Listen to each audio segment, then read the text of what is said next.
Good evening, Board of Directors, Budget Committee, Superintendent Larios, staff and guests. Thank you for joining us this evening for our Budget Committee training and listening session. It is 5:45 p.m. and I am now calling this meeting to order. Please join me for the Pledge of Allegiance.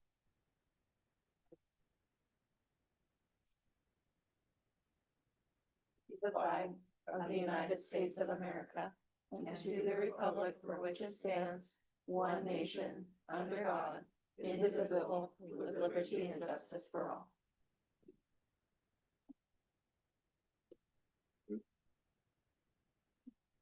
We have our agenda today in front of us. If there aren't any changes, I would entertain a motion to adopt the agenda. So moved. Do I have a second? Second. It's been moved and seconded to adopt the agenda as presented. All those in favor say aye. Aye. All those opposed, same sign. Motion carries 8-0.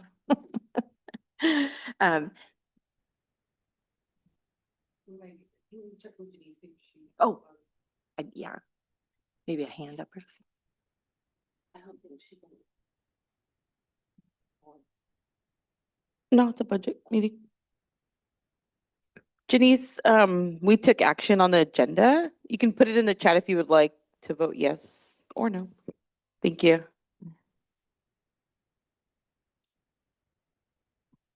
Next, we'll take some time for introductions. Please tell us your name, position, and briefly share any connections you have with Woodburn School Districts or the Woodburn community. Annabelle, now that you've taken a bite. Yes, good timing. Hi, everyone. Anabel Hernandez Mejia. I have my two daughters in the school district. Have serving on the board, part of the middle school's parent club, also in the dual language advisory committee. And I think that's it.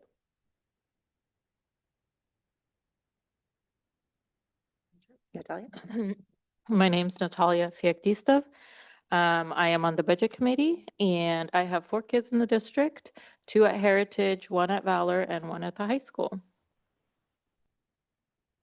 My name is Ryan Byer. I'm a school board member and I also have 2 kids in the district. Good evening, everyone. I'm Rick Puente, and I have 1 graduate from the district and 2 kids at Woodburn High School. Hi, my name is Rosie Burkhoff, and I am a school board member. I have 2 graduates from the Woodburn School District at high school and a Ballard Elementary School. I'm Devin Freeland. I have a son at French Berry and a daughter who graduated from the Woodburn School District. Hi, I'm Debbie Oliver. I'm on the Yeah. School board, and I raised my 3 sons here. They graduated 2002, 2004, 2006, and I worked for the school district for 41 years. And that's me. Michael Vasquez, board member, and I attended the Woodburn School District from kinder all the way to graduate high school. I'm Sarah Bishop. I'm the Director of Business and Human Resources. I have been with the district since 2018. Good evening, everybody. My name is Juan Lara, Superintendent for the Woodburn School District. Been completing my 25th year. Been a teacher, principal, district office, superintendent. My wife is a teacher at the high school. I have 2 boys at the high school as well. Hi, everyone. Hi, everyone. My name is Jenny Marquez. I'm the board secretary. And last month I celebrated my 20th year with Woodburn School District. I live here as well. My husband's the vice principal over at Valor Middle School. And we plan on raising our son in this district as well. Next item of the agenda. Oh, microphone's off. Denise, I'm sorry, I apologize. She can dump it in the chat if she would like, or, oh, there she Oh, she's coming. Yep, my name is Janice Price. I have a son that's graduated from Woodburn High School and 5 other kids that are currently in the district. And I am a parent volunteer in my daughter's kindergarten classroom. Hey, awesome. Okay, thank you, Janice. Jenny, did we have any public comment? We do not. Seeing none, we will proceed into our work session. It will be the Budget Committee training. Sarah and Juan.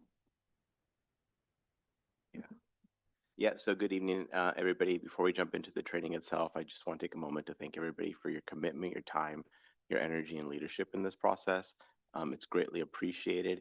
Tonight's focus is really a training and understanding the budget itself, its purpose, and the first budget committee, when we'll dive into some of the details of the proposed budget, is on May 5th. So tonight will be an opportunity to ask questions, for us to listen as we prepare for that May 5th meeting. But after tonight, if you do have more questions, it's still open for you to seek those out. The survey that is out there now for the budget committee and board to be asking questions. Thank you to those who have asked questions. You can continue to put questions in there, especially if you hear some things tonight that might trigger some ideas. We're happy to, we really appreciate the questions that you'll be bringing forward. Yes, thank you for everyone who has submitted questions ahead of time. That was really helpful. Again, if there's more that come up, please feel free to resubmit any responses or reach out to Superintendent Larios ahead of the meeting so we can get you as much information as possible ahead of time so you guys are prepared for the meeting. We do have a slideshow, but if it's okay with you, Board Chair, I want this to be interactive. So if people have questions as we're moving through, if it's okay for people to speak up. Absolutely. Okay, excellent. So again, please feel free to stop Juan or myself as we're moving through, ask questions. Again, I'm really hoping for this to be interactive because again, I want you guys to feel as comfortable with the budgeting process as you can before we move it into really diving into the budget document at the first true budget committee meeting. So I'm hoping with the background information that you guys will get tonight, you'll feel really confident when we start reviewing that more detailed information. Oh, and then we're done. Yeah, okay, sorry, time's up. Time's up. Thank you for presentation. Is it 3 hours on there? Yeah, yeah, put the 3 We hours. set that for 3 hours. Okay, so thank you all for coming. This school budget is, in my mind, one of the most important things you guys will review in your time on the board and of course on the budget committee. The decisions that are made here are super important as to how the district is run and just the shape of the future of the district as we move forward. So your time here is hugely appreciated. Again, school finance is my life. I understand I live and breathe this every day, and that's probably not the same for everyone. So again, please stop and ask questions. I want you guys to feel as comfortable as you can as we move through this. So when we build the budget, this is the first thing we go to, and I'm going to turn it over to Juan to talk about this a bit. Yeah, it's only fitting for us to think about what the purpose of our budget is. And the purpose of our budget is for us to achieve and put into life our strategic plan. So it's on the slide deck, and we have the next few slides, is that strategic plan. And we're guided by our mission, our vision, and our values. As we put it together, we're looking at this, look, what are we trying to accomplish? What is the vision for our district? What's the compact essentially that we made with our community about the goals that we have and the values that we lead by? So we'll use this as our guiding framework to put the budget together. And this is the why behind it. What we're trying to achieve as a district is our strategic plan. And you'll note that it's through 2026, but we will be launching that process for the revision of the strategic plan, the refresh of it. And so you'll see opportunities to provide feedback and input starting next week with some surveys and then some focus group opportunities at parent-teacher conferences as well. And so our strategic plan has three big goals. And this first goal is that each student will graduate prepared to pursue college, career options, and success in life. And so tonight, we're not necessarily diving in and connecting everything back to the goals, but it's important for us to have those in our mind as we kind of walk through things and maybe formulate some questions around like, well, this is what we're trying to accomplish. Is this budget process getting us to these goals? And so this first one is really that like academic side, like what do we want for our students, that kind of portrait of a Woodburn graduate when they graduate. Here's what we want them to be for college and career readiness. Our second goal really focuses more on the culture piece. How are we fostering those partnerships of engagement at the school level, parent level, student level, and supporting our students to be with their social emotional wellness and learning. And our third goal, which I think is really, really connected to this team here, around our stewardship of resources. And so as we build our budget, again, we're very conscious of like, how are we being good stewards of the resources that we have available to be able to achieve those goals? How are we taking into consideration our long-range facilities plans and our enrollment projections? Where are we heading? Where are we now? And what do we foresee in our future? So that as we build this budget, we're building something that is setting the district up for sustainability into the future, not only now, but we're thinking into the future as well. So through our budget, that's that big framework that we're using to build it and evaluating ourselves against.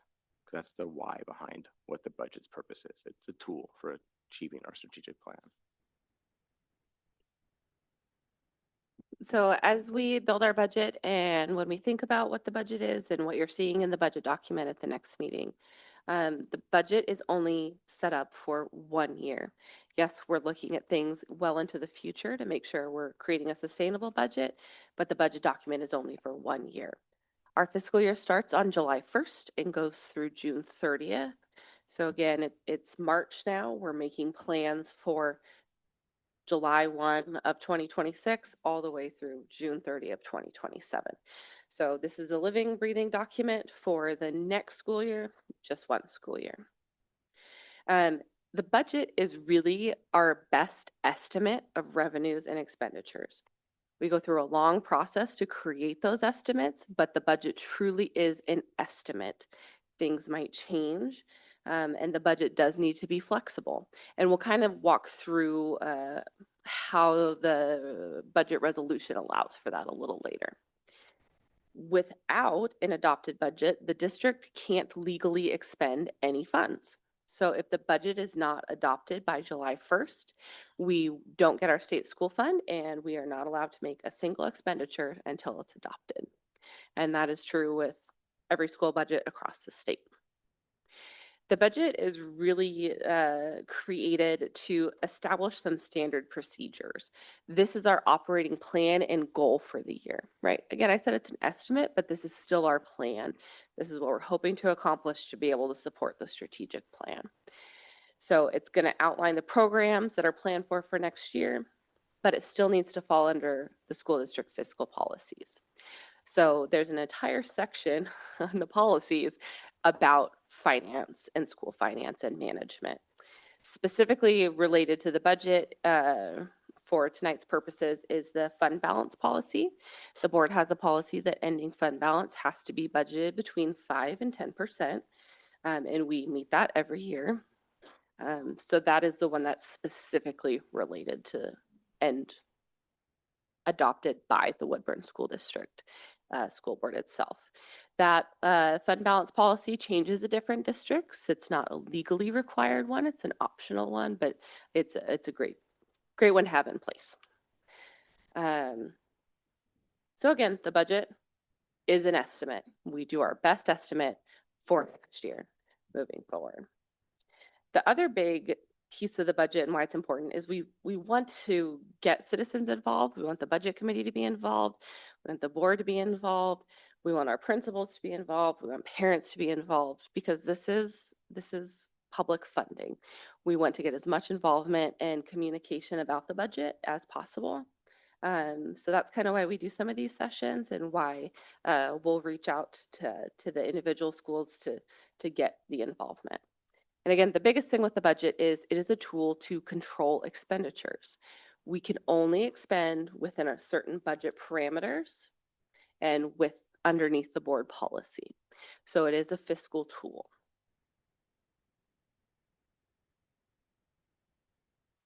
Okay, so what can and cannot the budget committee do? So it's really important to discuss the budget in these meetings, to ask questions.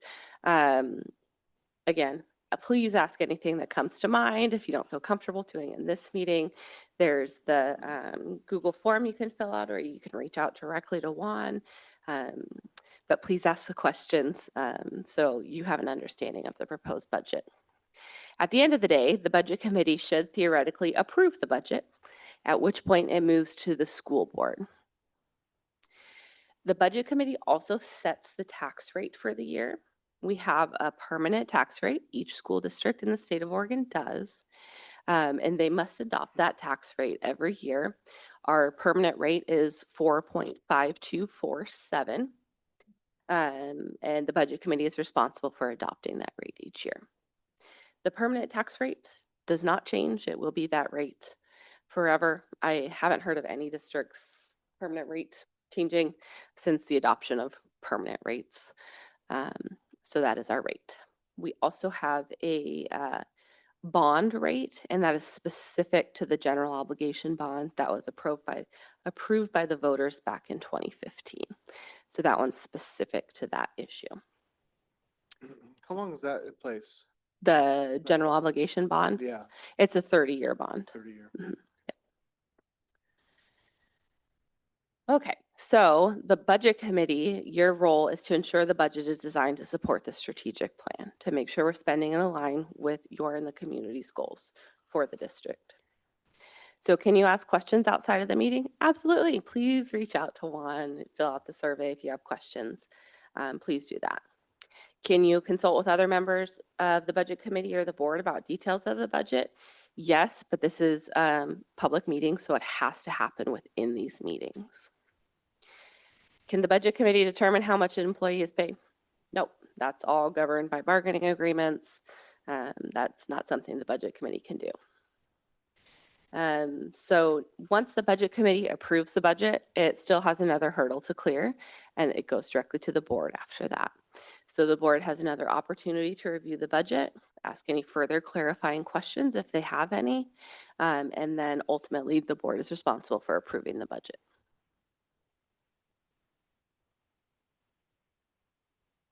Okay. So I think this slide is really important here to take a look at. I kind of wish I could zoom, but that's okay. So this is the budget resolution for the 23-24 budget. At the end of the day, this is what the board is approving. So at our first budget committee meeting, you're going to get a document that's over 100 pages long with a lot of detail in it. Everyone who's done this before is looking at me like, yeah, Sarah, it's a lot of pages. But overall, this is what ends up being approved by the board. This is the spending authority. And under each category is a lot of detail and a lot of planning. But this is what we're held to. We submit this document to the state, to ODE, and to the county. They have this as well. And so they know our spending authority as well. The reason it has such little detail in it, because as I talked about previously, the budget is really our best guess for next year. But for example, say we have a huge influx of second graders and we had a huge dip in 10th graders. That is generally budgeted for under instruction. So general fund instruction. Having everything related to teacher expenses theoretically under instruction allows us to make a shift so we can hire more elementary teachers and pull that money out of secondary because we had a dip in sophomores. Again, this is all hypothetical. We haven't had a big influx, but this allows for that flexibility. So that's why the categories are so incredibly broad here, to have that flexibility so we can make these adjustments as needed. So the general fund is our main operating fund. That's where the vast majority of our expenditures occur and most of our revenue comes in. And I'm going to talk about a little more details, so I'm going to give just a high-level review right now. Debt service is as it sounds. It pays for our debt. So the property tax revenue comes into that, and then we turn around and make our bond payments from that account. We also have a full faith and credit obligation, which is essentially more like your typical home loan, and that paid for the expansion at the high school. That's funded by a transfer from the special revenue fund into that fund and a transfer from the general fund into that fund. Major maintenance reserve is as it sounds, it's a reserve fund. So that's money that is set aside to do specific large projects such as HVAC, roofs, things of that nature. Special revenue fund is truly special. It's unique funding sources, mainly grants that come into the special revenue fund. There are specific requirements on as to how we can spend that funding. And again, I'm going to delve a little deeper into that in a little bit. Nutrition services is what you guys would probably think of as our school lunch fund. That has to be accounted for separately. That's the money that comes in for the school lunch program and that we expend to feed our students. Construction excise tax is really unique in the state of Oregon. The state allows all districts to assess a tax on new construction or construction that adds square footage to a remodel. The city collects the tax and passes it along to us. It's a set rate that's updated every year. The rate's indexed by the state of Oregon. We don't set that rate.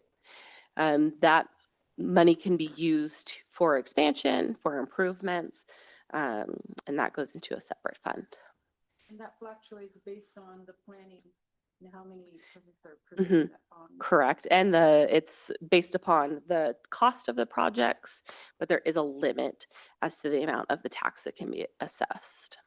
So for example, when the huge Amazon building went in for hundreds of millions of dollars, we received the max payment we could get on that. Athletic reserve is very similar to major maintenance. It's set aside funds for future athletic maintenance type projects. So replacing the turf field, doing a gym floor, things like that. Sarah, real quick, Yes. I noticed the word reserve. Right? Mhm. And reserve to me, it tells me that it's a separate fund. Correct. So where do our Yeah. current athletic funds come out of? Is that just general funds? It is, So yeah. like sporting equipment, remodels, those, so that everything falls under general fund. Mhm. There's no specific athletic fund, because this one says reserve, so it's like, So the athletic reserve would be like those larger purchases, like again, replacing a gym floor or something like that, a new dugout. Those larger projects come out of athletic reserve. The regular operating for athletics actually falls under instruction. It's function 1132. We'll see that in the budget, but that all comes out from the general fund. So with the new soccer field that's gonna be going in behind Ballard, Mhm. would that go, fall to that? No, that's separate. That's not something happening under the district. Athletics also does separate fundraising for themselves from time to time. And that goes into their ASB, and that falls under special revenue. So ASB is really specific. It can only ever be spent on things that support students. For ASB expenditures, we require quite a bit of approval and sign off. At the high school level, we require a student representative to approve the expenditure, the club representative to approve the expenditure, the principal to approve the expenditure, and then last but not least, I also review and approve the expenditure to make sure it aligns with our ASB guidelines. So again, when you're seeing all the detail in the budget at our budget committee meeting, at the end of the day, this is what is coming to the board for their approval, this resolution right here. And again, it's going to be a ton of detail, but the importance of this is that it allows for some flexibility moving forward. Because again, I don't want one of our principals to come to me and say, I only have $1,000 in my math line item, but I really need to buy 1,000 protractors. Can I pull some from my science dues and fees lines because I don't need to buy whatever science equipment? If we have to go to that line item detail that is truly in the budget support document, we'd have to say no.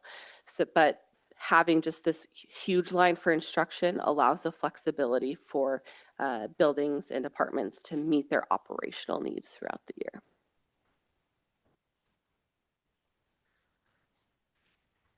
Okay.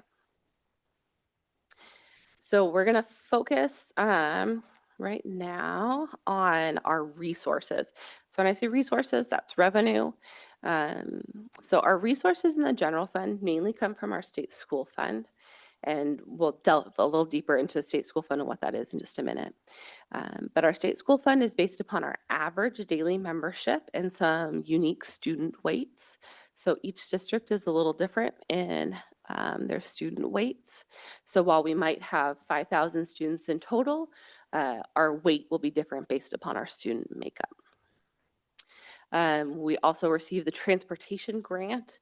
70% of our transportation costs are reimbursed to us by the state for our home to school transportation. 30% is non-reimbursed. How long is that grant active for? Forever. It's written into legislation. Okay, thanks. It's called a grant, but it's really just part of the state school fund. Our other biggest resource in the general fund is property taxes. As I said, our permanent rate is 4.5247 per $1,000 of assessed value. Again, that will never change. Property taxes in Oregon are really unique. And I have a video, if it'll play, that I think is kind of helpful in explaining property taxes in the state. Oh, and you'll have to listen to an ad.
Okay. Thank you.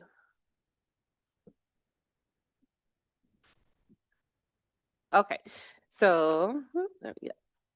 So that's Oregon property taxes. Again, Oregon property tax is really complex. There's even more that goes into that and projecting tax rates, like compression, things like that.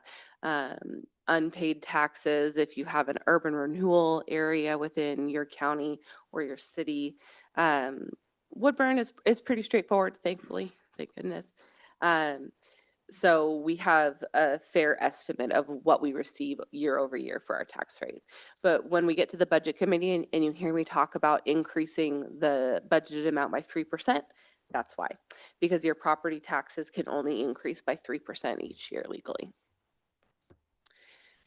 So some of our other big funding sources come from grants. So most of our grant funds are really unique.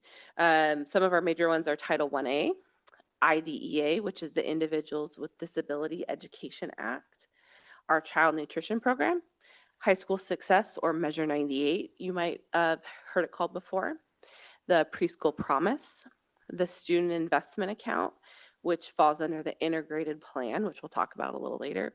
High School Success also falls under the integrated plan. Title 1C is another big source for us, and the 21st Century Grant. Title 1C is, you'll hear it referred to as the Migrant Grant. Its main purpose is to support our migrant students. And the 21st Century Grant supports the After School Club. We also, of course, have our debt service, as we talked about before, and that's mainly property taxes that come in. It's dedicated. If you review your property tax statement each year, you'll see Woodburn School District specifically outlined on that, and that's for the general obligation bond, and all of that has to be voter approved. And then, of course, our capital projects funds, which I talked about construction excise tax earlier. And then the reserve funds are transfers from the general fund. Think of them more like savings accounts, right? You need to put a new roof on your home. You probably can't do that in a singular year. You start setting aside money a few years ahead of time to be able to do that larger project later on. Okay, so this is ADMW, and ADM, we're gonna, Debbie's like, I know this.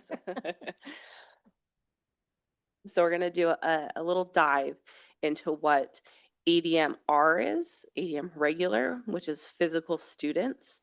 Again, it's average daily membership. So there is some calculation that goes into that. It's not, we have 5,000 students in our buildings today. It's an average, okay? And Debbie could probably tell you the entire backstory about it. I'm not gonna make her do that.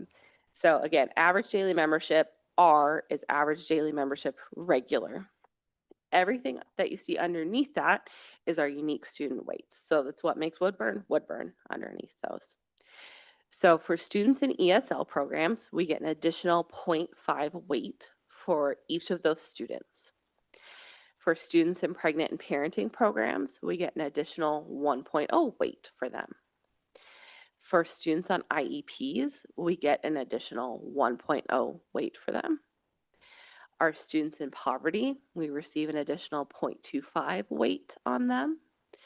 Students in foster care and neglected delinquents, we get an additional 0.25 weight. We don't have any students in the other categories listed below. We don't have a remote elementary school, a small high school, or postgraduate scholars. So all of those get added together to get our total ADMW, so our average daily membership weighted. So our regular physical bodies, plus the unique things that make students in Woodburn, and then that gets to our ADMW. You'll see in this one, there's two different years. There's 23-24 and 22-23. What ODE does is it takes your higher year and uses that for your state school fund estimate. So your higher of this current year or the year before. And that is great news because you make a plan for the higher year. So it doesn't, the state school fund doesn't immediately punish you, for example, if you have an enrollment drop. If you have an enrollment increase, you get additional money, but you're not penalized for having an enrollment decrease immediately. That makes sense. Any questions about the weights? But if we have a decrease, we'd have to pay it back. No, we do not. No. So our state school fund, and that's a great question, it is set for 2 years in each biennium. The amount we receive for the biennium only changes based upon our actual enrollment ADMR piece, but it's still the higher of the two. So if we went to the state and said, I think we're going to have 10,000 kids next year, our first estimate from the state school fund is based upon me telling them we're going to have 10,000 kids next year. That is clearly wrong, right? We're not going to have 10,000 kids next year. They make adjustments only on our reported data to them. So there's 3 data collections that have to be done every year. And again, I'm looking at Debbie because she was responsible for those previously, where we report our attendance data to the state. They make adjustments to our ADMR and our ADMW based upon those reports that we submit to them. Those adjustments will make corrections up or down to our state school fund because that's the actual data that we have. However, keep in mind that the total state school fund is based upon everyone's enrollment in the state of Oregon. So if our enrollment goes up, but everyone else's enrollment in the state of Oregon goes up, there's not a change in our state school fund because everyone else's enrollment goes up. If our enrollment goes down and everyone else's enrollment goes up, it's a bigger impact to us because now everyone else is taking more of state school fund and we're having to take less. If everyone goes down, then we're pretty square across the board. So there's several factors to take into consideration when we're talking about fluctuating student counts. It's not just what's happening in Woodburn, it's what's happening within the entire state of Oregon. So we don't have to pay back. We would have to pay back state school fund if we made an error in our estimates, but we don't do that. Okay, any other questions about ADM or ADMW, what the weights mean?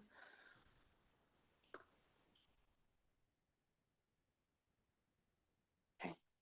And again, the attendance data and the weighting data is reported to ODE 3 times a year. So this is ongoing information that's given to the state.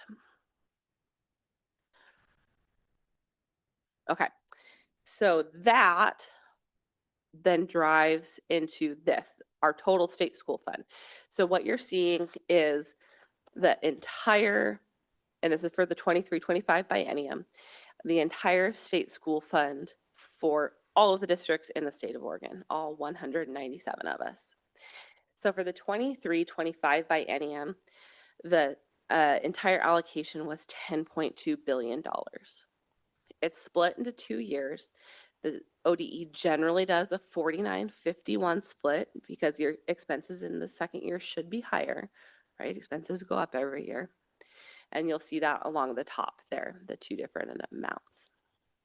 Then the state has some specific carve-outs is what they call them for things that happen at the state level. So some specific programming. So you see that in red there. So the districts get funds and then the ESDs get funds based upon their enrolled districts ADMW. So that's broken down as well.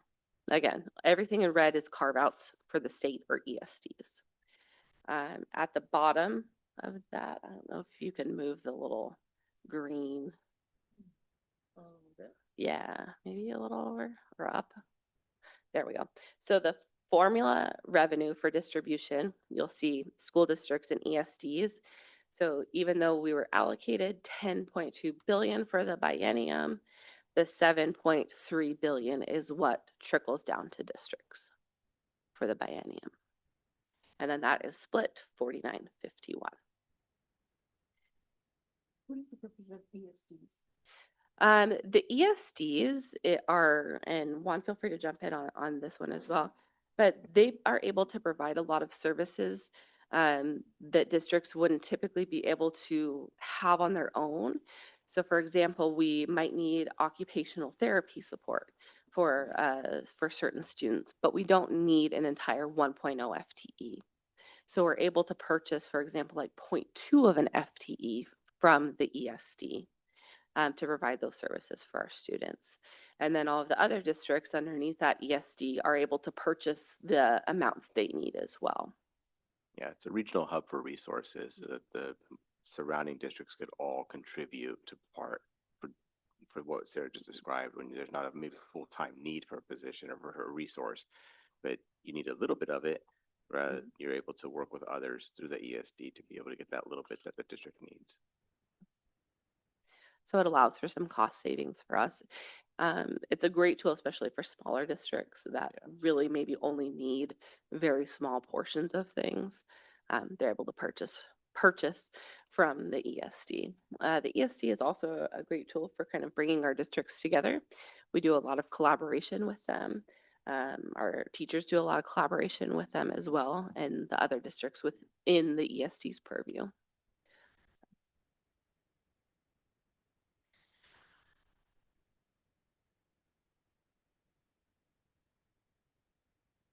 Next. There we go. Thank you. Okay, so this is another piece of the state school fund calculation. So if you go and look at each of the districts' state school fund estimates, depending upon which estimate you're looking at, this is at the bottom of the first page. It's going to tell you where everything's coming from, so where the data is coming from. So for this one, this was one of the first estimates. So you see ADMR, property taxes, common school fund, so on and so forth. I'll say estimated. That's data that the districts have provided in order to prepare that estimate. So that's all district data saying, we think we're going to have X amount of students. We think we're going to get X amount in property taxes. After all that information is submitted to ODE later on, the finalized information, which doesn't happen until March or April of the following year, you'll see finalized. For the poverty counts, the funding ratios, you'll see the years that this is from as well. Okay. The unique thing that I track and I like to look at is the estimated ADMR and the estimated ADMW. That is statewide. So that is the amount that they were estimating the ADMR in Oregon was going to be for the 23-24 estimate. So it's interesting to see how that fluctuates throughout the years. If you ever wanted to do a data dive. In the poverty basis, that's based on district, or is that based on, is that a statewide average, or? So it's pulling, when it's looking at the poverty, it's looking at each district individually and that metric as a statewide component. So the poverty listed on our estimate is the poverty for Woodburn, Yeah, okay. but it's the same metric statewide. Understood. Yes, and some other data as well. Because I imagine our poverty basis would be much different from like Lake Oswego, you know? Yeah. Okay. And that's kind of interesting data too, that fluctuates fairly significantly through different times. Okay. Oh, there. That works. Okay. So then we get to our individual. What we were just looking at is mainly statewide data. And then it all drives down into our individual school district data. So for 23-24, you'll see our extended ADMW, the estimates we had there. So it looks like 23-24, 22-23. Again, we get the higher of the 2 years. So in this case, it was 22-23. And then it calculates our general purpose grant or our state school fund portion. So our state school fund grant is also adjusted based upon the experience of our teachers within the district.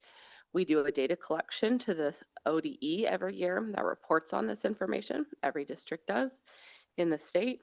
They take the entire experience of every teacher within the state. They find the average. If our teachers have more experience than the statewide average, we get additional funding. If it's less than the statewide average, they take away from our funding. Then they take the funding ratio, which is the statewide funding ratio, and apply it to the grant.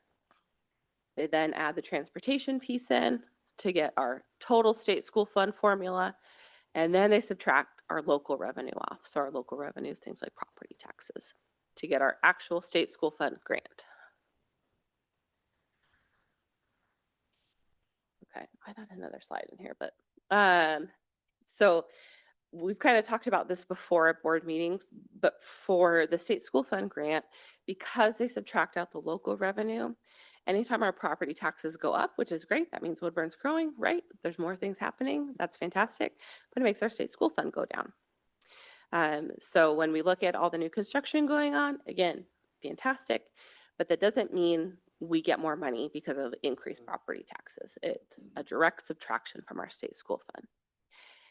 And the reasoning for that is, again, and I've talked about this before, it's fantastic. They don't want districts that have a huge property tax base to have more. So for example, Lake Oswego, it wouldn't be reasonable that they receive all of their property tax revenue plus a huge state school fund, right? Because their tax basis would be a lot higher. So it's an equalization piece. I know I've mentioned this previously, but during the big timber booms, districts like Tillamook didn't even get state school fund because they received timber revenue.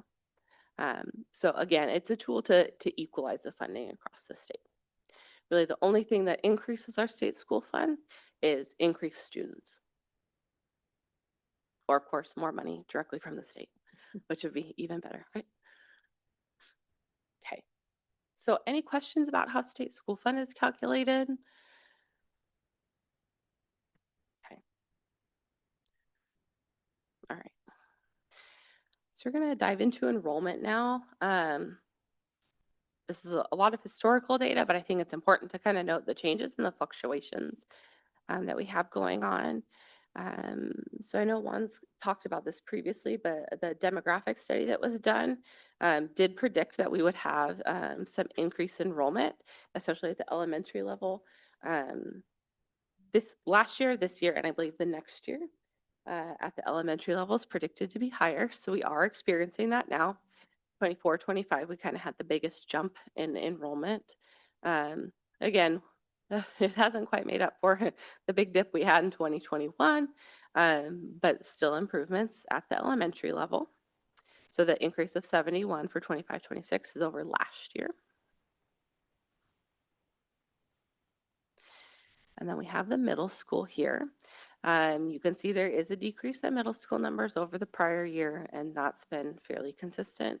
The biggest enrollment, let's go back to elementary. You'll see it's kind of sitting around the 2nd to 4th grade is where that bubble is, with some in kinder as well. Oops. The biggest bubbles there. So for 26, 27, you'll have that 387 number moving into 6th grade, obviously. The kinder enrollment for this year won't make up for that. Kinder enrollment is less than the 5th graders moving out. So that's kind of what we look for there. We have that really big 2nd grade bubble. That'll move through as well. Okay. And then again, middle school enrollment here, as I mentioned, it has been pretty steadily decreasing.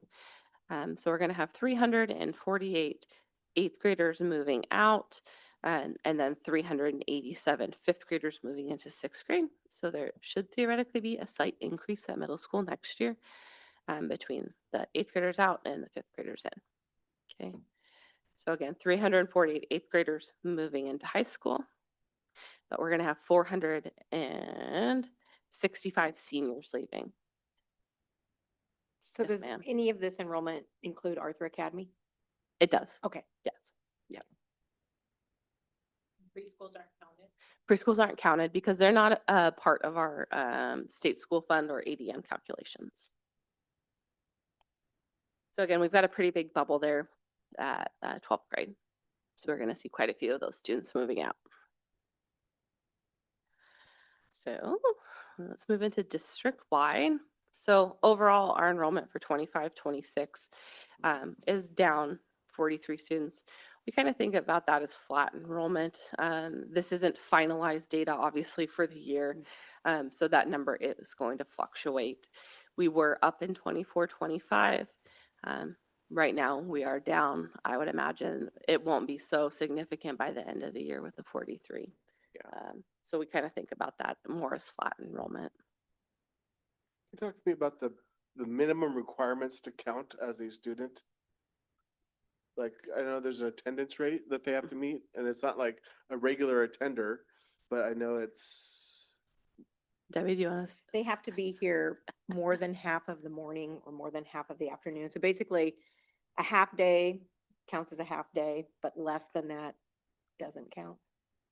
Unless they're a half. and regardless of how many absences they have throughout the school year. Well, if they're gone 10 days in a row and they don't come back on the 11th day, then they're dropped.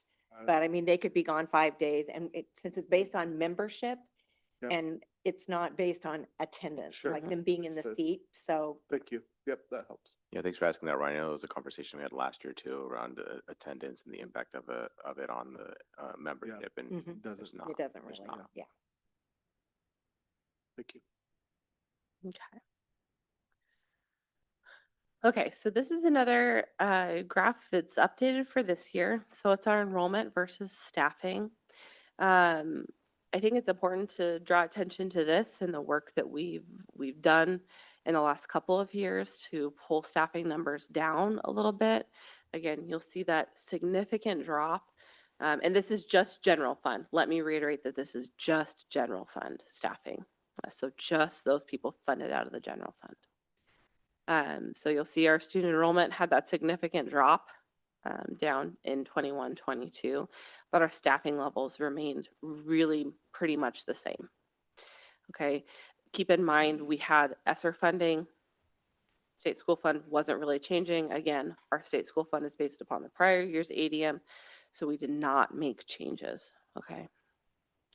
So as you can see, we've worked to reduce the number of FTE from in 23, 24, 24, 25, and then in some categories in 25, 26 as well. But there's still work that needs to be done to match our staffing to our enrollment.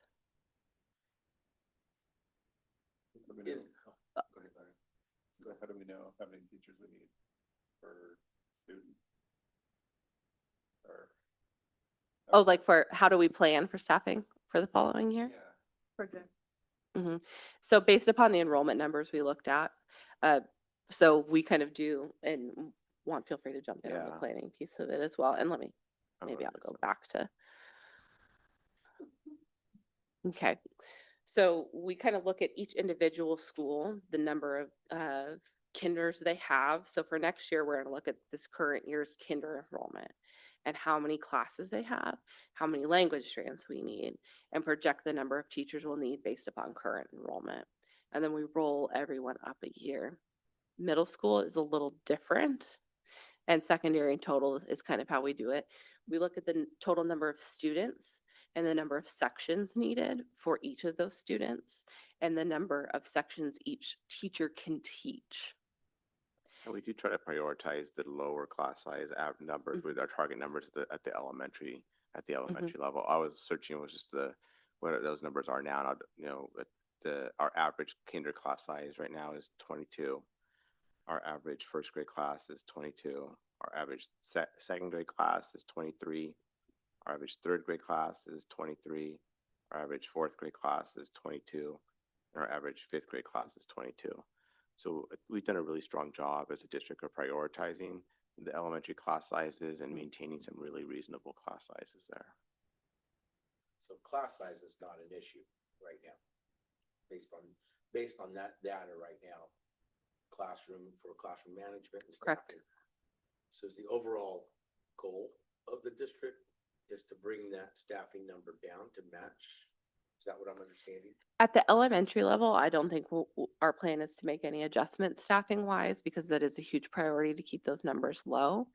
At secondary, I will admit there are probably some efficiencies that could be created within scheduling. But again, that's difficult as well because you want to make sure you're matching student interests, getting them excited about school, making sure you're offering subjects that teachers, of course, have licensure in and are able to teach and that students want to take. So when you're looking at FTE reductions, it really needs to come from secondary. But there's not one single factor that comes into play. We do look at the number, we look at FTE, we look at the programs as well. We're trying to maintain programs for students as well to provide them with the different opportunities. But we are conscious of okay, our enrollment, what's been going on there, we can't not impact then our staffing as well. We have to be able to, how are we, through attrition, being able to reduce the staffing numbers alongside of the enrollment numbers. And the reason I ask that, just because we're a budget committee, staffing costs money, right? And so if our strategic plan is to shift our budget focus for our students, and you have that big of a gap, it just tells me that we have some room to play. And I get it, we have lots of different needs, but again, it's like looking at that gap, it's like, there's probably some, I think the word you guys use is efficiencies that we could take a look at and say, yes, we could probably still, and it's tough for district to say, okay, we don't need the 3 of you anymore, right? Like, and so I get that, but I think my biggest thing was from a budget standpoint, that is probably the direction that we want to go eventually. Correct. Yeah, and it's part of the direction that we've been taking steps over the year to try to minimize impact, but making those shifts year after year so that we don't find ourselves in a position where we're falling off a cliff. So we've been making these gradual changes, and we'll continue to look at like, where can we make changes? Where can we consolidate? Where can we adjust? So when, I'm sorry, Devin. Like how much, is that enrollment fluctuating? Are you going to be in a position where you have an uptick and not enough teachers reduced? Yeah, we rely a lot on that, or we make use of, I would say, the demographic studies that we've conducted over the past couple of years. And, we're thinking like, oh yeah, I hear this in the community, like, why aren't we seeing more kids? Or, we have more homes, we have more apartments. Shouldn't we be having more kids in our schools? And no, not really. As we take a look at what those enrollment numbers have been, they're pretty flat. We've seen a decrease, and we're kind of flat now compared to last year. Yeah. And so what we're seeing in these studies is that the biggest factor is the decreased birth rates. And we are projected to see maybe a slight increase next year, but then it's supposed to really fall off. So we don't anticipate that. You're like pretty confident, like this is a real plan. Yes. Yes. So when you do see the staffing changes in here, one thing that we have worked really hard on is to do these reductions through attrition. We don't want to be in a spot. Mind if I have more time? You can have, Okay. go ahead and finish your thought. Thank you. We don't want to be in a spot where we have to rip people. That is not a place where we want to be. It's not a positive place to be, to talk about layoffs and reductions in that manner. So any staffing changes that we've done through attrition. So if someone's retirement, someone's leaving the district for another reason.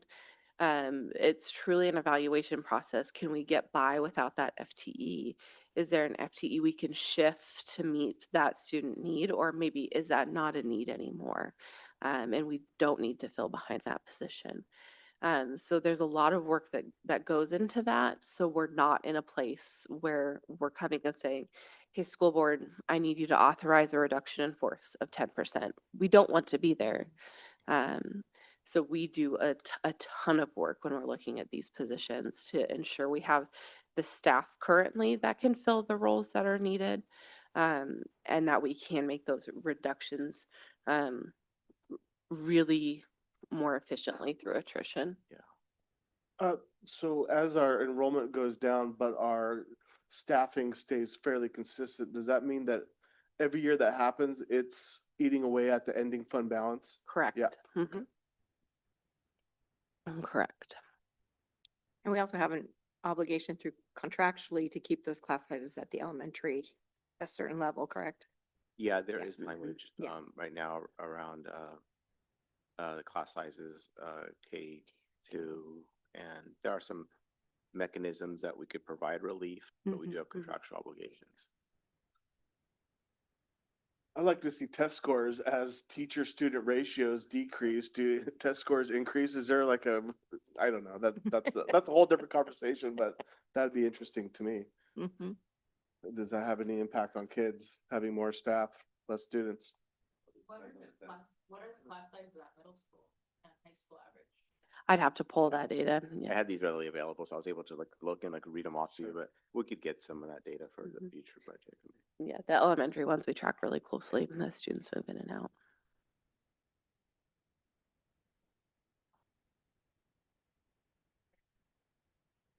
Like class size ranges? Okay.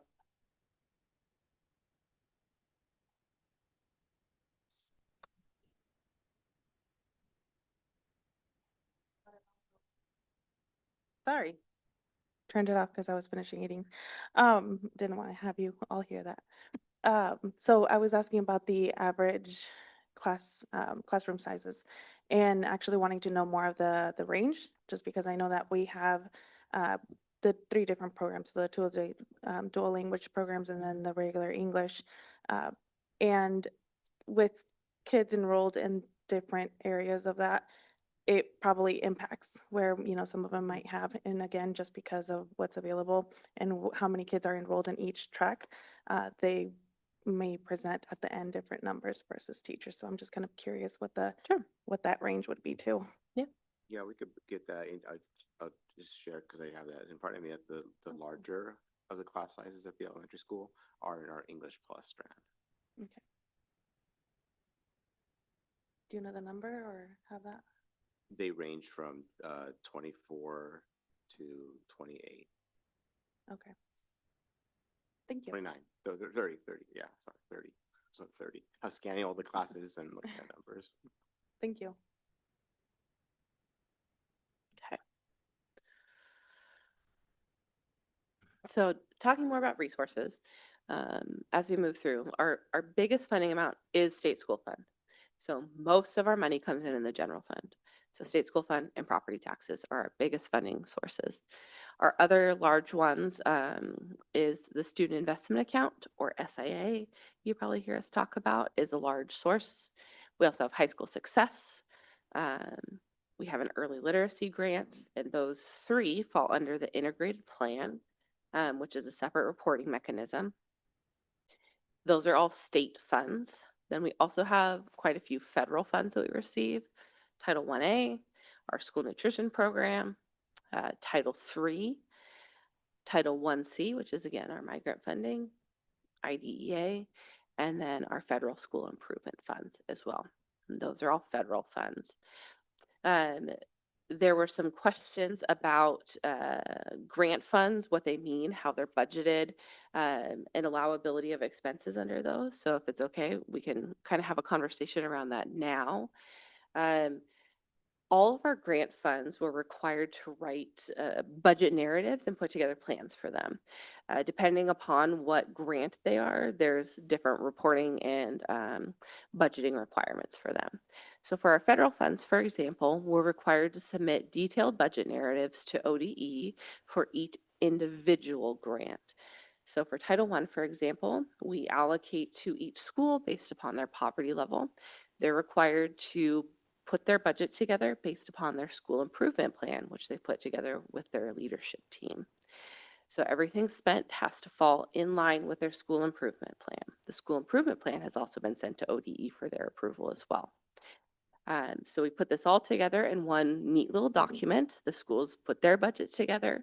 We put our district-wide budget together because there are some things that are spent district-wide for the support of Title I. For example, homeschool contacts, parent involvement specialists, those are considered district-wide resources, or the preschool program is a district-wide resource. The schools don't budget for that individually. We put it all together into one detailed budget narrative that has line by line expenses and submit it to ODE. ODE reviews it for allowability. They get back to us and say, this line needs more details, please explain. Or no, this wouldn't be allowable under Title I. And we go in and make adjustments, resubmit. At the end of the day, after back and forth, we get an approval. And that is our spending plan for the year for Title I. We are currently going through, we have desk audits, they're called, outside of our regular financial audit of our federal programs. This is a cycle for Title I-A. They do an extreme deep dive into the program. We submit detailed expenditures to them, copies of invoices. They look at time certifications of employees. They ask about our programming and how the expenditures relate to the budget narrative that was submitted. And they do a deep review of everything within the program. And again, it's a regular audit. They look at everything. They get back to us. We talk through what happened.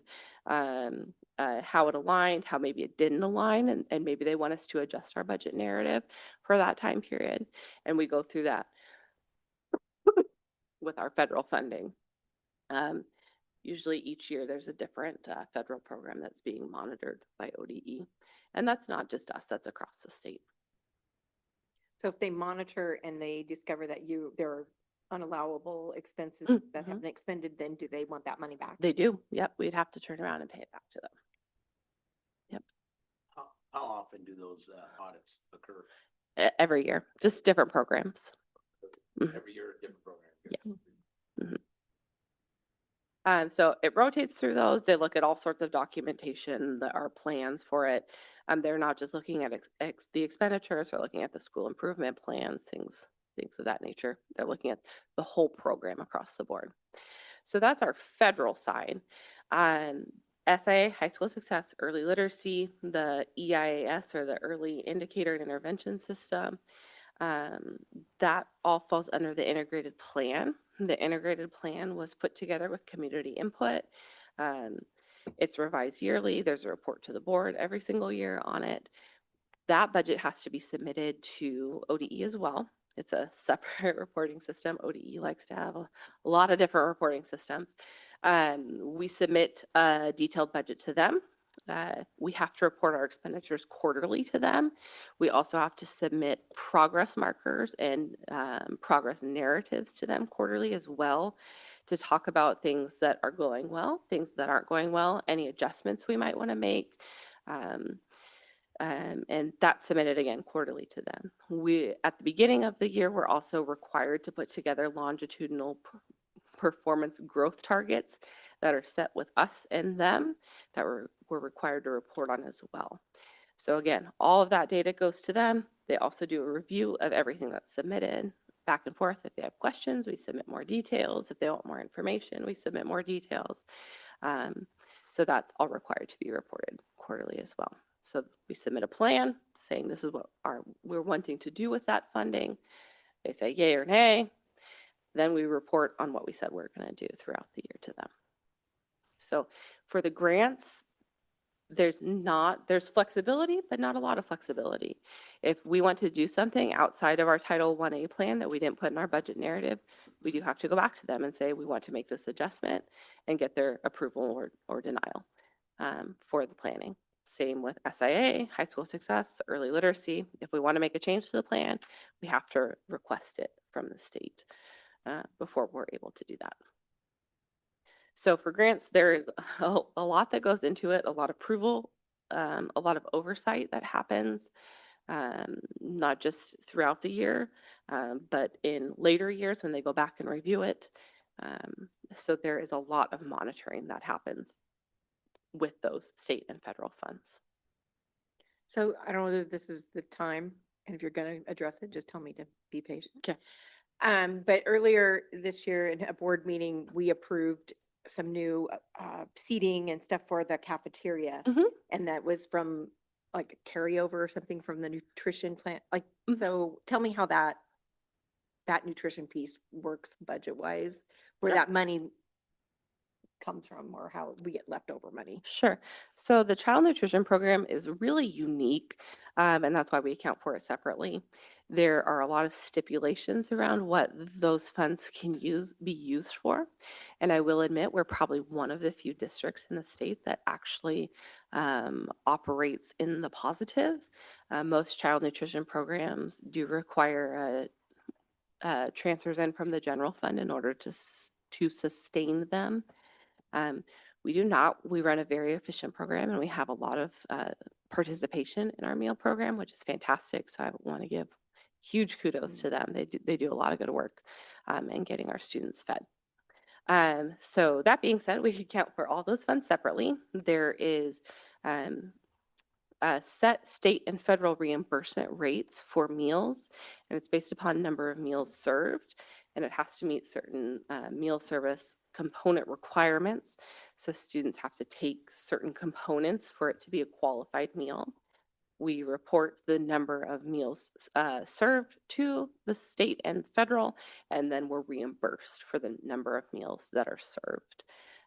That's how that revenue comes in to us.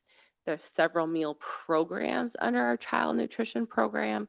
So we have the National School Lunch, National School Breakfast, the Child and Adult Care Program.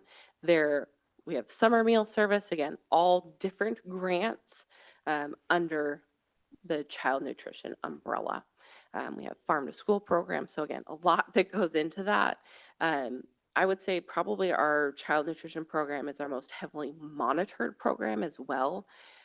Several times a year, we'll have ODE come to do monitoring site visits. And again, that's not just us, it's across the state to make sure our processes are aligning with their requirements, because again, it is state and federal dollars mixed into that program. So our program does run very efficiently. The number of meals we're able to produce and serve with the staffing that we have is probably one of the highest efficiency rates within the state. That data is compared. So that allows us to operate in the black, if you may, in the child nutrition program. That being said, if we do run in the black, the child nutrition program says you can only have a certain amount of funding available for the next year. They want you to spend it out. They want you to buy new dishwashers. They want you to have new ovens, new furniture, things like that. So because that program operates so efficiently, they had a surplus and they were able to use it to purchase the cafeteria tables up at the high school is what they wanted to spend it on. Again, those things are really unique for us to be able to do. Not a lot of districts are able to do that. And it's because of their hard work and the efficiencies they've created just across the district. And having a neat space to eat also pulls students in for higher participation, right? So it's just another great thing to pull students in to get them excited and get them eating. Thank you. Thank Yeah, you for I that. also had that question as well about Yeah. where did those funds actually come Yeah. from? But that's Yeah. very helpful to know. Yeah. Yeah. Definitely. And I will say, I said we don't make a transfer in. We don't have to make a transfer in from the general fund to support the program. We are required by law to make a transfer in. It's a set amount. The state tells us each and every year what that amount will be. And again, that's every district in the state of Oregon is required to do that. Last year was $35,200. So, and it's always about that amount. So, thank you. With continuing with that question, and I know that obviously tables were an allowable expense. Are there things that wouldn't be allowed, or just kind of curious? Obviously, ovens again, other items like that to be expected, but So it just within the child nutrition program or grants? Okay. specifically. So obviously it has to go to support the programming. We couldn't be like, oh, let's pay for our teacher, right? We're not able to do that. Really, anything that goes to support the program, anything that's a large expenditure, such as the tables, we actually had to get ODE's approval before we even brought it to the board. Because if they say no, then it's a no, right? So any large expenditure like that, we have to get prior approval from them. But really anything that supports the child nutrition But program. not staff. Could it be staff? It can be staff. We can increase the number of staffing, but that hasn't been a need as of late. So, Thank you. and when I say increase staffing, child nutrition staff Yeah, exactly. Yeah. specifically.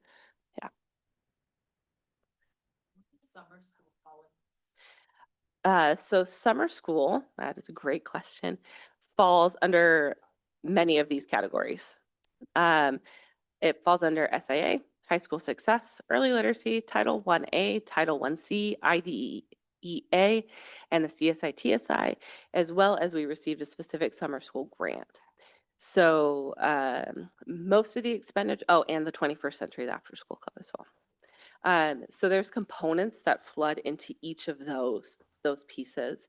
So Title 1C, for example, is able to support summer school funding for some of our migrant students, and they may have some unique and special things that happen just within their programming. The summer school grant is able to support last year it was predicated mainly upon literacy component. So students were identified based upon literacy scores that Yeah, the MAP assessment was used last year to identify students. Thank you. They have just said last week that they're posting the criteria for this year's summer school grant application. So we're waiting with bated breath to see what that looks like. I imagine it'll be centered around literacy and instruction again. It is a competitive grant, so we don't know if we're going to get it. I would assume we are. I'm hoping that we're going to get the summer school grant. But we're gonna have to apply. And well, it'll be submitted to ODE, and ODE utilizes their criteria, their rubric to determine which districts that are awarded and the amount. And yeah, we're hopeful to apply and receive the grant, but there are been grants in the past that we've applied and not received. But I think, we're cautiously optimistic, but yeah, we're going to receive the grant. And what was I was going to add something out and I forgot what it was. Maybe it'll come back to me about summer school. But I have a question on summer school. Yeah. Sorry. yeah, so Do we do that all internally, or do we have like a third-party vendor that administers our summer school or Mm. that helps us? No, we do all of our summer school internally. Okay, because I have this gal that keeps emailing me that she's trying to sell me some summer school program. And so I No, don't know how to respond to her about this Rise Summer Learning Program, and she wants like to present it to the board. I'm like, well, no, we do it all internally. We'll have partners, like the library, for example.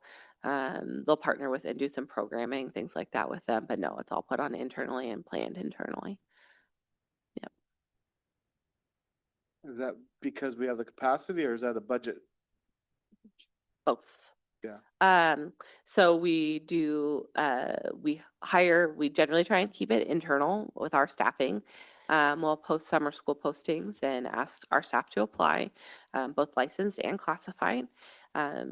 They submit the programming, they post what the programming is going to be. They say, this is the number of teachers we theoretically need, the number of classified staff we need. And then we ask people to apply to support the program. And we've been really successful in doing it that way. there was a period of time when we had the ESSER funds and we were doing like a larger scale summer school that we did a post and hire from outside the district. We hired staff to come in and teach summer school. Those were when we had additional federal funds coming in to support it. I will just add, part of the, I think, benefit of being able to hire from within is I know that there's been kids that when they go and are able, especially switching schools sometimes, and they see or recognize a teacher that they worked with in the summer, makes it a little bit easier when transitioning or making those changes from schools. Yeah, absolutely. Okay, any other grant type questions? Thank you. Okay. Okay, so I've taken up more than my share of time, so I'm gonna go through the next parts a little quicker. But again, feel free to stop and ask questions. So the vast majority of our budget is salaries and benefits, and that's not unique to us. That is the fact across the state. Every school district is going to look similar, if not identical to us in that manner. So you're going to see 70 to 80% of our general fund budget is salaries and benefits. So when, if we ever say, oh, well, you just cut spending, okay, that's great, but that, $1,000 of paper that's spent at the elementary isn't going to make a difference, right? It's really staffing is where the vast majority of our budget goes. The 300 object code is purchase services. That's the other largest component, and that's transportation, right? That's not going to be cut either because we've got to get our students to school and home. And insurance, and I'm not talking health insurance, I'm talking property, liability, that type of insurance. So we're obviously required to have that by law. Those costs generally don't go down either. So the 300 objects, we don't have a lot of wiggle room in those. Again, it's transportation and insurance. The other large portion is just salaries and benefits. There are some questions about how we budget for salaries and benefits. So I'm going to go through a quick process of how we budget year over year for salaries and benefits.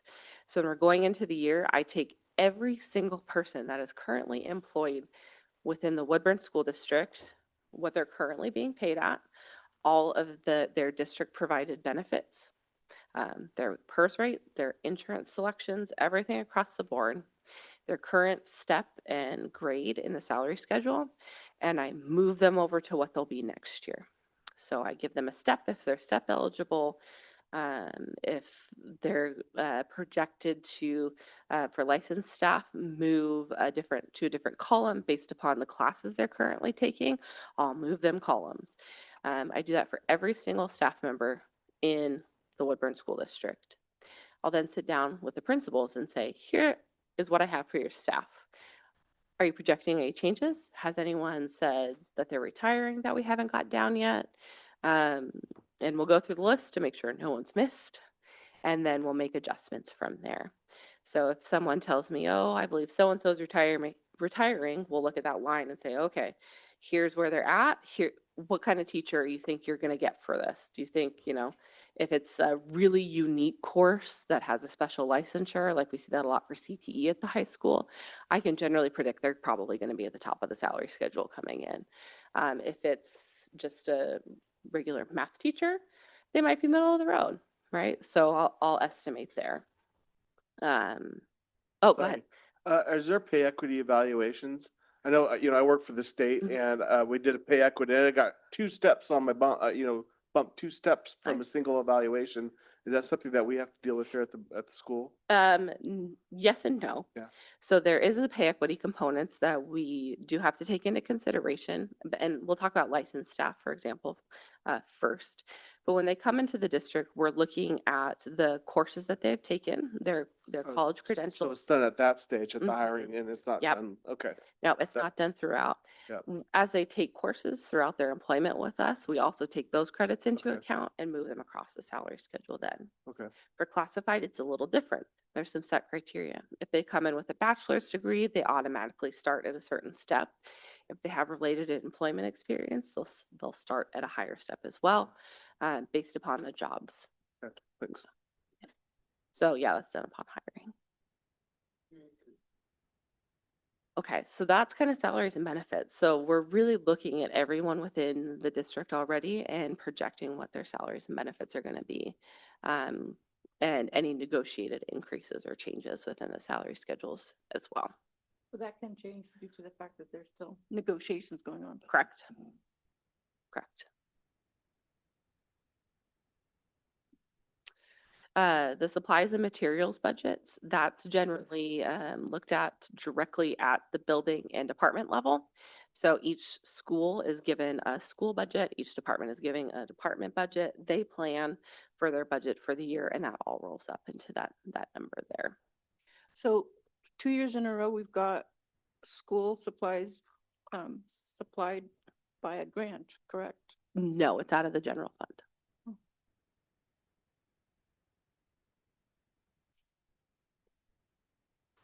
Okay, any questions on that? Okay. So this is just another way of looking at it. What we spend our resources on. 54% of our resources go into instructions. And that's, again, pretty typical. It's where it should be. Support services encompass quite a few things across the board. When you look at support services, you're looking at maintenance, you're looking at transportation, you're looking at the office of the principal, you're looking at school counselors, you're looking at library and media specialists, you're looking at the payroll department. That's all considered as support services. If they're not physically in the classroom, it's not considered instruction.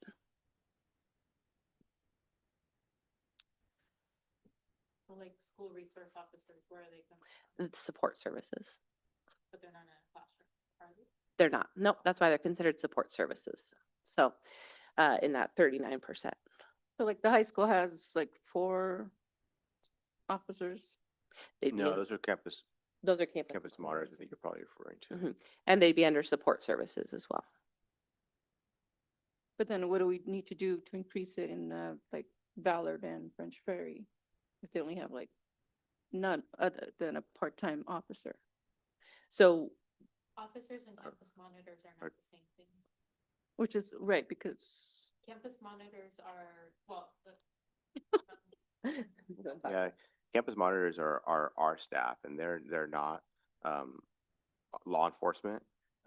They are classified staff who are trained to provide supervision, and that's what their role is. We do have a partnership with the Woodburn, with the city of Woodburn, and we have actual school resource officers, which are law enforcement in our schools. We pay a very small portion of the total cost of it, of the program. The city of Woodburn picks up the majority of that bill.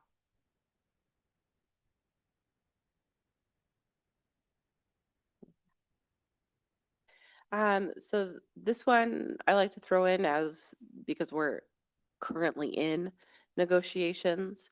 This has been our state school fund increase over the last 3 years and how they relate to negotiated COLAs. So as you can see, overall, our negotiated COLAs were higher than our state school fund increase. And that's something we definitely have to pay attention to as we move through this bargaining session. And we look at staffing for the coming years, because obviously COLAs alone are outpacing our state school fund increase overall. So that is definitely impacting our budget. So Then the end fund balance is going to be less. correct. Yep. Correct. So again, just an important data point. Okay. I'm coming to the end of our discussion, but just a couple things to think about. So going into the next school year is the second year of the biennium. The total allocation for the state school fund for the state is at $11.359 billion at the state level. That should not change. So we will get our 51% of that for the next year. Again, we're still in bargaining. We're still uncertain where the contract is going to settle and what impacts that will have. And so that will definitely drive the budget. That's going to drive some budgeting assumptions where you might see us being maybe a little more conservative than we have in prior years with the spending, just to make sure we're able to accommodate anything that comes down in bargaining. There will still be some legislation impacts that we're unaware of and that are coming down. They're not done at the state level. There's some things that have come out from prior legislation that may be impactful to us. So again, just some question marks that are sitting out there that we're trying to be cognizant of as we move forward. As Juan has talked about previously, our enrollment predictions. Again, we're seeing all this growth in the community, but there's no students coming. So our enrollment should be declining in the coming years and will probably continue to decline. And again, the main reason for that is just the decreased birth rates overall. We're seeing statewide enrollment decrease. It's not just unique to Woodburn, but it's something we definitely have to be cognizant of when we're planning and moving forward. And that is it for tonight. Sarah, on that last slide. Yeah. Is that the final number that our legislators have? The finalized? 3 point. Because I know a lot of 11.359. school districts have been waiting for that to. Yeah. Discussion isn't done till March 8th, right? So No, and that's it's the- because we're in the second year of the biennium, so it makes it a little easier for us. Easier for us as we move into this budget year, Okay. because we have that number locked in. And I mean, I guess the state could come and adjust it. I would be floored if they did. They So don't right ever now- typically do that. What you had planned that the Woodburn School District Mhm. pretty much get, it's in that ballpark. So Yes. Yep. For stability purposes, from Mhm. a financial standpoint, we are good in that sense. Yes, and planning for our resources for Okay. next year. Mhm. Okay. Yep. Good. Yeah, great question.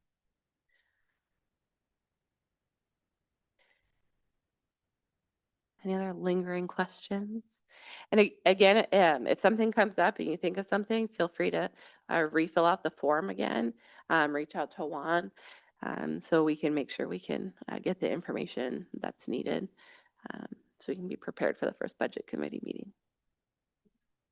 Like the socioeconomic, like conditions changing in Woodburn, where the demographic is changing, and does that affect the Mhm. budget in any way? Yeah, so Woodburn's demographics have been pretty steadily changing over the past, decade, I would say. So yes, it does impact our budget as our student population kind of morphs and changes. I don't know if you want to. Yeah, it comes back to a lot of, to, some of those weights and, I jotted that down as we were speaking earlier about, that's great information to bring for the next, for the budget meeting about some of those changing in the weights, particularly as thinking about students in poverty and how that's shifted over the years and decreased over the years. And does that put any of our grants in jeopardy? Yes. I don't know if I would necessarily use in jeopardy, Jeopardy. but it does impact them for sure. That's a good word. Especially we notice in different political climates that has an impact as well. So while state school fund may use one set of poverty data, the child nutrition program uses a different set of poverty data, right? Don't ask me why. ODE. And that impacts our funding levels. So while we may see throughout the community, we don't feel like there's a lot of changes, but the data that's being reported is changing because people don't want to report certain things. And again, that's pretty typical. We've seen that in cycles. So reporting piece impacts some of those grants. Mhm. So Title 1C, for example, that's our migrant funding. Again, specific to migrant students. Right now, they're budgeting at the federal level for flat funding for that programming, which theoretically sounds great, right? Anytime you hear flat funding, that's a decrease for us, right? Because costs increase every year. The state has also said, even though it's flat funding, they're going to be pulling more money aside for specific programming that they have. And they have the authority to do that. They can do that. So that means less money to districts. Then also, what does that look like with our reporting and tracking data for the number of identified students that would fall under that program? So Title 1C will change. We've already seen that this year in that they got rid of the separate Title 1C summer and preschool grants and rolled that all under Title 1C. So yes, there's impacts, but I don't know if I'd use in jeopardy. Any other questions? I think that there's definitely a lot to consider. I mean, I think Devin, you mentioned about like student enrollment. Mhm. I mean, the city, even though we're seeing all these buildings and apartments and things going up, we are reaching our backs to the UGB to where the city will not grow anymore. And if our Mhm. enrollment's already declining, that already is going to take a hit on the school district for what we get for funding.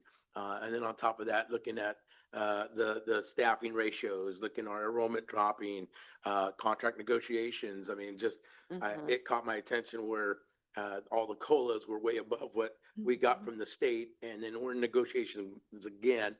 And I don't know, usually there's an expectation to either match what would happen the last time to go a little higher. Mhm. So I have a concern just because of the gaps there. And I think you mentioned it very well, Sarah. It's like that could be an issue because it Yeah. does impact general funds. And that's actually would be hurting our students, not helping our students in the big picture. So there's a lot of contributing factors, but thank you again for, the detailed information on this. It's very helpful. Yeah, you're welcome. Yeah. And those are excellent questions. And as we know, government moves very slowly, right? We hear things generally after we've already made plans for them. So that's why I wanted to bring this back up there. That is why this flexibility is so important. So we're able to make those changes to be able to address student needs as we go through. PERS, that is a great question. So we've been lucky, Accounts. quote unquote. I don't know if if overall I'd say that, but, so with the PERS, you probably saw this year, there was some huge increases to different school districts and cities and local governments, PERS rates changes. So many years ago, and you still can, you can issue debt to try and offset your PERS costs. So many, many moons ago, many districts did this and they experienced huge cost savings. So the money they borrowed ahead of time, the borrowing rate was much lower. So they were able to invest that in a PERS side account. So they capitalized on those immediate savings, which is fantastic for them. Most of them did very, very well with those cost savings. Theoretically, what should have happened is they should have set aside those cost savings for future PERS rate increases. But of course, because we're school districts, we don't get a ton of funding. So when you see any available money, free money, if you may, right, you want to invest it. You want to have teachers. You want to have additional classified staff. You want to do immediate things that impact students, not set it aside for those future expenditures that are probably going to happen, 20 years down the road. Well, 20 years down the road came and the PERS side accounts have expired. So all of those cost savings that they utilized in earlier years of the PERS bond issuances have stopped. So the rates have adjusted to reflect the fact that they no longer have these side accounts that are helping them offset costs. We never issued, and by we I mean Woodburn School District never issued a PERS bond. We don't have a side account.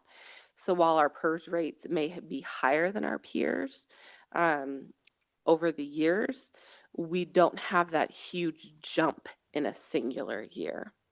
So again, while these districts may have had decades of cost savings, our PERS rates have been pretty consistent across the board within the allowable increases. So while we didn't realize cost savings over the decades, right now we didn't experience a 10% jump in our PERS rates, which is huge. Not a lot of districts are able to accommodate for that. And I think that's what's driving a lot of the financial instability that you're seeing right now within districts, because they had to make that immediate jump to be able to pay their PERS obligations.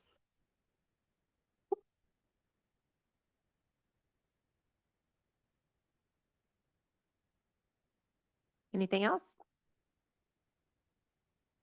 Okay, then I'm going to move on to our budget calendar. And the upcoming budget committee meetings are May 5th, 2026 work session and our first meeting at 5:45 PM. And on June 2nd, second budget committee meeting at 5:45 PM. Thank you everyone for your time this evening. I now move to adjourn the meeting at 7:22 PM. Thank you. 5 minutes. What time? Yeah.